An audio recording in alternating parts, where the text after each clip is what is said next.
Okay, today I'm going to show you how to make homemade ketchup. I don't think I've done a video on it, so I thought I'd do that real quick. The first thing you're going to do is take a half a cup of hot water and a half a teaspoon of onion powder, and you're going to let it bloom, okay, for at least 30 minutes. And then you're just going to dump that in your pot.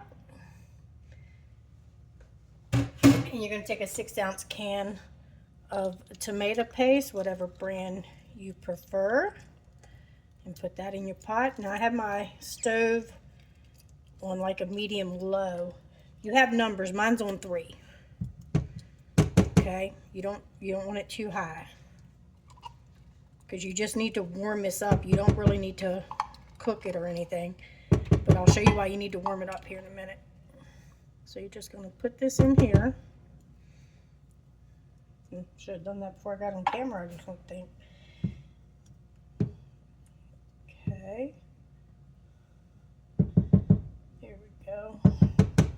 Let me get a paper towel. I like to try to keep my kitchen clean. Doesn't always work, but I try. Get all that off of there. There we go.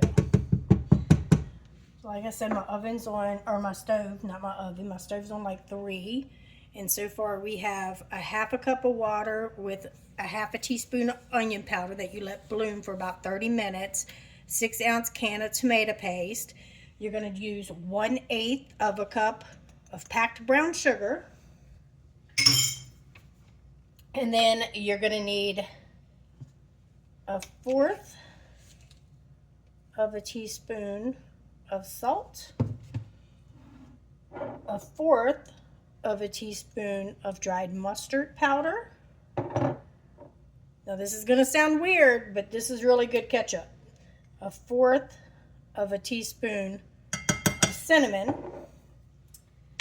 and then just a little pinch, like a little pinch of allspice, and a little pinch of cloves. Just a little bit more than that. And I know that sounds weird, but it will taste really good. And then you're going to use 3 tablespoons of white vinegar.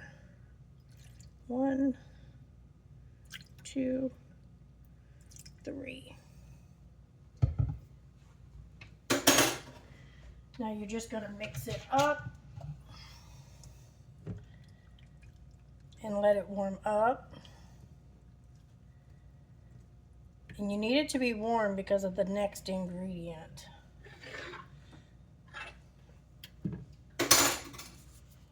Okay, so once this comes up to temperature,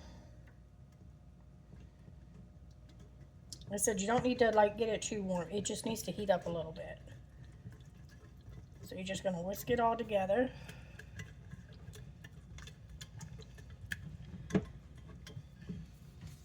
Just like that.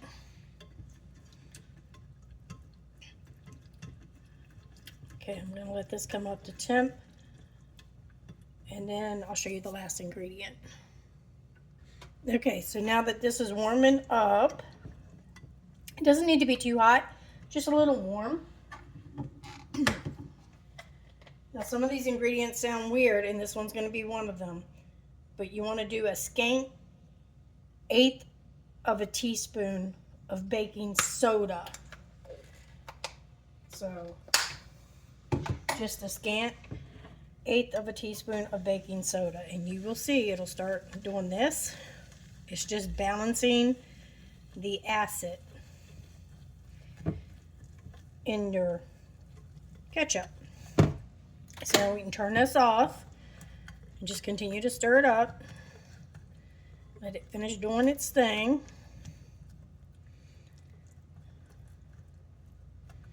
And there you go. You have ketchup.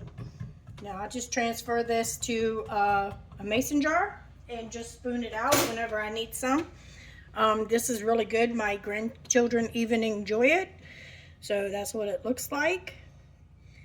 I do like to try to make it a day or so ahead of time so that the flavors can marry together. So there you go. That's ketchup.